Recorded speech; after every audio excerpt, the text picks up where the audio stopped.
6வது வசனம், வானங்கள் அவருடைய நீதியை அறிவிக்கும் தேவனே நியாயாதிபதி என்று. ஹல்லேலூயா, ஹல்லேலூயா.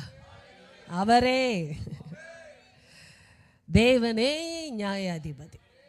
அப்படி என்றால் எந்த ஒரு அப்பழுக்குமற்ற சரியான நியாயத்தை, பாரபட்சமற்ற நியாயத்தை, குறையற்ற நியாயத்தை, குற்றமற்ற ஒரு நியாயத்தை கொடுக்கக்கூடியவர் தேவன் மட்டுமே என்று சொன்னவர்கள். உங்க கண்களை மூடி கரங்களை உயர்த்தி அவரை ஒரு துதியோடு, ஆண்டவரே இன்னும் இன்னும் வெளிப்படும் ஆண்டவர், தேவனே நியாயாதிபதி, மறந்தே விடாதரு.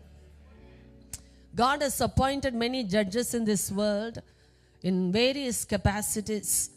ஆண்டவருடைய உத்தரவோ அனுமதியோ இல்லாமல் யாரும் தலைமைத்துவத்திலே இல்லவே இல்லை. அது அவர்களுக்கு தெரிகிறதோ இல்லையோ, ஆண்டவரை அறியாத ஒரு அதிகாரம் உலகத்திலே இல்லை.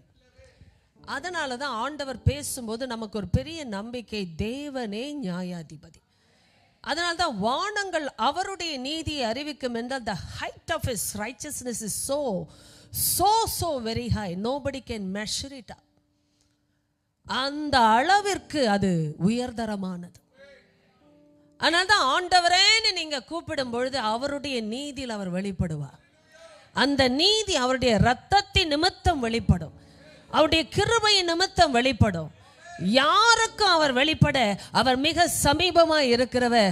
எந்த சூழ்நிலையும் அறிந்தவராய் அவர் புழுதியில் இருக்கிற ஒரு ஆத்துமாவை தூக்கி எடுத்து சிங்காரமாய் மாற்றி அந்த ஆத்துமாவை அலங்கரித்து அந்த மனுஷனை மனுஷியை ஜாதிகளிலே உயர்த்தி, இதோ பிரபுக்களின் மத்தியிலே, ஓ ராஜாக்களின் மத்தியிலே உட்கார வைக்கக்கூடிய அந்த அன்பு இந்த இடத்திலும் இப்பொழுதும் கிரியை செய்து கொண்டிருக்கிறது. மகனே மகளே, பெற்று கொள்ளுங்கள் இயேசு கிறிஸ்துவின் நாமத்திலே.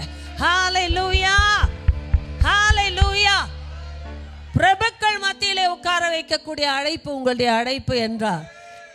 ஆண்டவர் உண்மையாக அப்படிப்பட்ட ஒரு பரிமாணத்திற்கென்றே உங்களை ரட்சித்தார். You are called to be a king and queen in this generation. Can you ever believe this?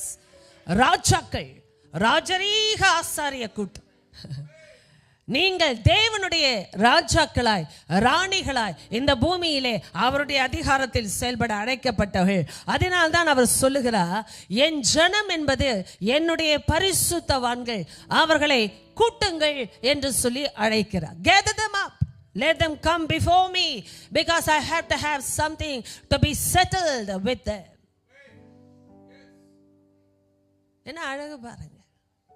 நான்